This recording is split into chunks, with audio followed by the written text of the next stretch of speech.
بسم اللہ الرحمن الرحیم۔ محترم سامعین و ناظرین، السلام علیکم ورحمۃ اللہ وبرکاتہ۔ امید ہے اللہ تعالیٰ کے فضل و کرم سے خیریت سے ہوں گے۔ اللہ تعالیٰ آپ کو، آپ کے اہل خانہ کو ہمیشہ اپنی زمان میں رکھے۔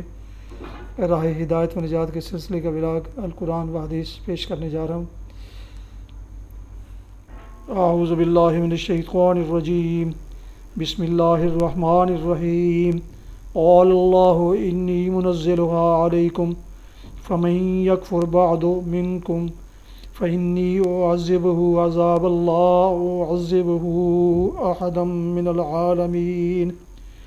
وإذ قال الله يا عيسى ابن مريم أأنت قلت للناس اتخذوني وأمي إلهين من دون الله قال سبحانك ما يكون لي أن أقول ما ليس لي بحق إن كنت قلته فقد علمته تعلم ما في نفسي ولا أعلم ما في نفسك إنك أنت علام الغيوب۔ صدق اللہ العظیم۔ ابھی آپ نے سورہ المائدہ کی آیات مبارکہ 115 اور 116 کی تلاوت سماعت فرمائی۔ اس کا اردو ترجمہ پیش کرتا ہوں۔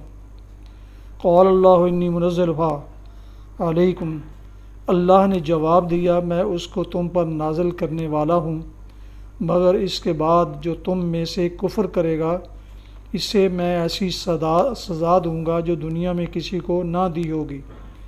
غرض جب یہ احسانات یاد دلا کر اللہ فرمائے گا کہ اے عیسیٰ ابن مریم، کیا تو نے لوگوں سے کہا تھا کہ خدا کے سوا مجھے اور میری ماں کو بھی خدا بنا لو؟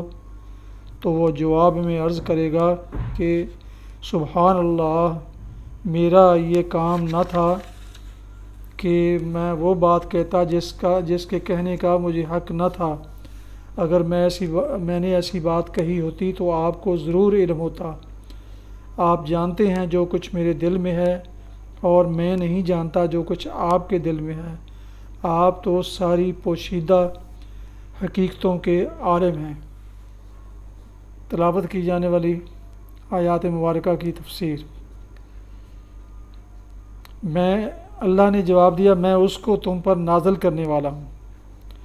قرآن اس باب میں خاموش ہے کہ یہ قرآن فی الواقعہ اتارا گیا یا نہیں۔ دوسرے کسی معتبر ذرائع سے بھی اس سوال کا جواب نہیں ملتا۔ ممکن ہے کہ یہ نازل ہوا ہو، اور ممکن ہے کہ حواریوں نے بعد کی خوفناک دھمکی سن کر اپنی درخواست واپس لے لی ہو۔ کیا تو نے لوگوں سے کہا تھا کہ خدا کے سوا مجھے اور میری ماں کو بھی خدا بنا لو؟ عیسائیوں نے اللہ کے ساتھ صرف مسیح اور روح القدس ہی کو خدا بنانے پر اکتفا نہیں کیا، بلکہ مسیح کی والدہ ماجدہ حضرت مریم کو بھی ایک مستقل معبود بنا ڈالا۔ حضرت مریم علیہ السلام کی الوہیت یا قدوسیت کے متعلق کوئی اشارہ تک بائبل میں موجود نہیں ہے۔ مسیح کے ابتدائی 300 برسوں تک عیسائی دنیا اس تخیل سے بالکل ناآشنا تھی۔ 3 صدی عیسوی کے آخری دور میں اسکندریہ کے بعض علماء دینیات نے پہلی مرتبہ حضرت مریم کے لیے ام اللہ یا مادر خدا کے الفاظ استعمال کیے۔ اس کے بعد آہستہ آہستہ الوہیت مریم کا عقیدہ اور مریم پرستی کا طریقہ عیسائیوں میں پھیلنا شروع ہوا، لیکن اول چرچ اسے باقاعدہ تسلیم کرنے کے لیے تیار نہ تھا، بلکہ مریم پرستوں کو فاسد العقیدہ قرار دیتا تھا۔ پھر جب نستوریس کے اس عقیدے پر کہ مسیح کی واحد ذات میں 2 مستقل جداگانہ شخصیتیں جمع تھیں، مسیحی دنیا میں بحث و جدال کا ایک طوفان اٹھ کھڑا ہوا۔ تو اس کا تصفیہ کرنے کے لیے سن 431 عیسوی میں شہر افسوس میں ایک کونسل منعقد ہوئی، اور اس کونسل میں پہلی مرتبہ کلیسا کی سرکاری زبان میں حضرت مریم کے لیے مادر خدا کا لقب استعمال کیا گیا۔ اس کا نتیجہ یہ ہوا کہ مریم پرستی کا جو مرض اب تک کلیسا کے باہر پھیل رہا تھا، وہ اس کے بعد کلیسا کے اندر بھی تیزی کے ساتھ پھیلنے لگا، حتیٰ کہ نزول قرآن کے زمانہ تک پہنچتے پہنچتے حضرت مریم اتنی بڑی دیوی بن گئیں کہ باپ، بیٹا اور روح القدس تینوں ان کے سامنے ہیچ ہو گئے۔ ان کے مجسمے جگہ جگہ کلیساؤں میں رکھے ہوئے تھے۔ ان کے آگے عبادت کے جملہ مراسم ادا کیے جاتے تھے، انہی سے دعائیں مانگی جاتی تھیں۔ وہی فریاد رس، حاجت روا، مشکل کشا اور سسکیوں کی پشتیبان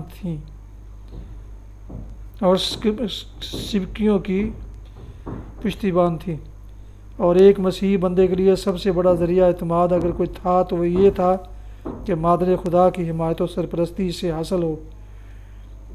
کیسر حسنین اپنے ایک قانون کی تمہید میں حضرت مریم کو اپنی سلطنت کا حامی و ناصر قرار دیتا ہے۔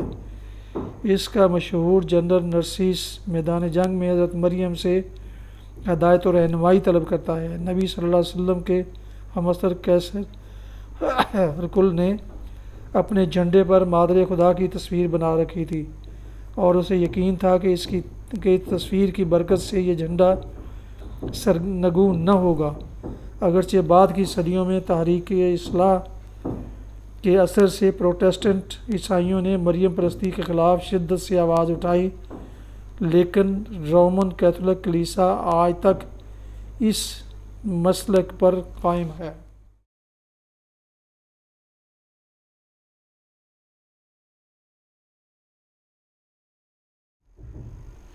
حدیث مبارکہ حضرت انس رضی اللہ عنہ سے روایت ہے، رسول اللہ صلی اللہ علیہ وسلم نے فرمایا، جب تمہیں اہل کتاب سلام کریں تو تم صرف وعلیکم کہا کرو۔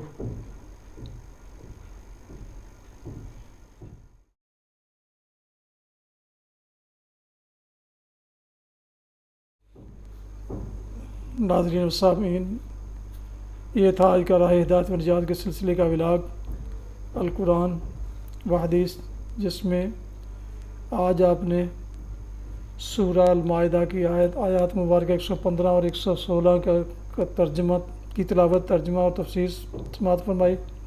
اس کے علاوہ ایک حدیث مبارکہ بھی آپ کی خدمت میں پیش کی گئی۔ اگر آپ نے ابھی تک میرے یوٹیوب چینلز کو سبسکرائب نہیں کیا تو سبسکرائب کر کے لائک کر کے بیل آئیکن کو ضرور پریس کریں، تاکہ آنے والے ایسے روحانی اور قرآنی ولاگ جو سراسر باعث خیر، باعث برکت اور باعث ثواب ہیں وہ آپ تک باقاعدہ اور بر وقت پہنچتے رہیں۔ مناسب سمجھے تو دوستوں سے بھی شیئر کر لیں، یقیناً آپ کو اس کا اجر عظیم ملے گا اور دوست بھی اس کا ثواب میں اپنا شیئر حاصل کر سکیں گے۔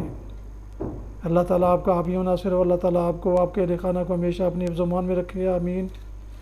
اپنا بہت خیال رکھیے، اپنی دعاؤں میں پاک وطن، والدین، اعزاء و اقارب اور دوستوں کے علاوہ اس ناچیز کو بھی ان میں شامل فرما لیں تو انتہائی شکر گزار ہوں گا۔ آج کا ولاگ ختم کرتا ہوں۔ السلام علیکم ورحمۃ اللہ وبرکاتہ۔